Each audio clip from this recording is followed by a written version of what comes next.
And happening right now on Capitol Hill, the House is on track to pass a 3-year extension of the health care credits that Congress let expire at the end of last year. 9 Republicans already breaking ranks in a procedural vote, going against GOP leadership and joining Democrats in forcing a vote on Affordable Care Act subsidies that more than 20 million Americans depend on.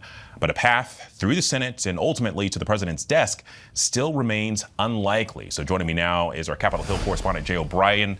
And Jay, okay, this is coming after weeks of disagreements between Democrats and Republicans on a way to address health care. We saw that expiration at the end of the year.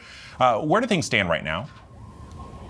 Yeah, Alex, so this vote is on track to pass here. It's got 17 Republicans to vote for it, and that is incredibly significant. This is a Democratic piece of legislation. Remember, Democrats had to partner with a handful of Republicans to force this vote on the House floor because Speaker Johnson and Republican leaders were blocking a vote on this, saying they have ideological issues with Obamacare and they didn't want to extend these tax credits without some kind of a concession from Democrats. Remember, these tax credits were the animating issue for Democrats over the course of the government shutdown. The shutdown ended without a deal on these. The year ended without a deal to extend these. They expired as of the end of 2025, and they triggered premiums for some 20 million Americans who get their insurance through the Affordable Care Act to skyrocket, to double on average, but we've also seen tripling and quadrupling in some cases. This legislation is not likely to get through the Senate. The Senate already considered a bill that would extend these Obamacare tax credits for 3 years. That's the kind of legislation the House has now approved tonight.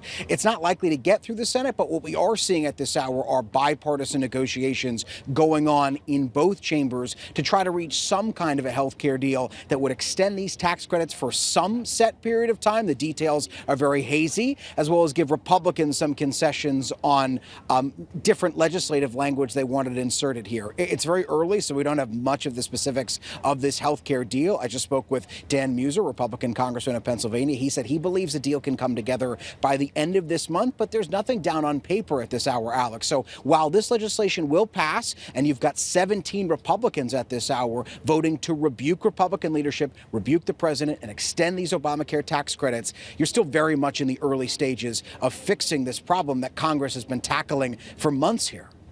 Well, Jay, you called it. We actually just got word that it has, in fact, passed the House. So now it will head over to the Senate. You mentioned that it is likely to face an uphill climb. I think that's probably being, tempered about how its fate is in the Senate. But look, I mean, this is coming. It's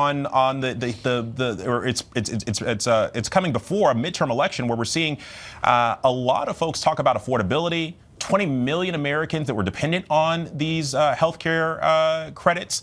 I mean, how much pressure right now is on the Senate? And Alex, as I look around here, because the House is ending, so you got Mike Lawler, actually. I've got to jump into this gaggle. You can stay with me if you got the time. If not, don't worry. This is moderate Republican Congressman Mike Lawler of New York. He was one of those 17 Republicans who voted for this legislation. Subsidies. I mean, does that send a message to leadership?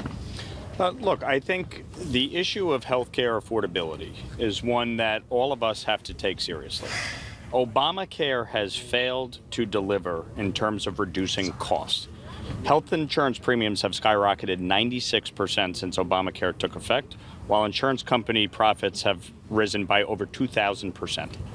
All right, so we're listening to Mike Lawler right there. Obviously, this just passed. The House is going to head over to the Senate. Hey, Jay, I'm going to let you continue to do your work there. We're going to check back in a little later.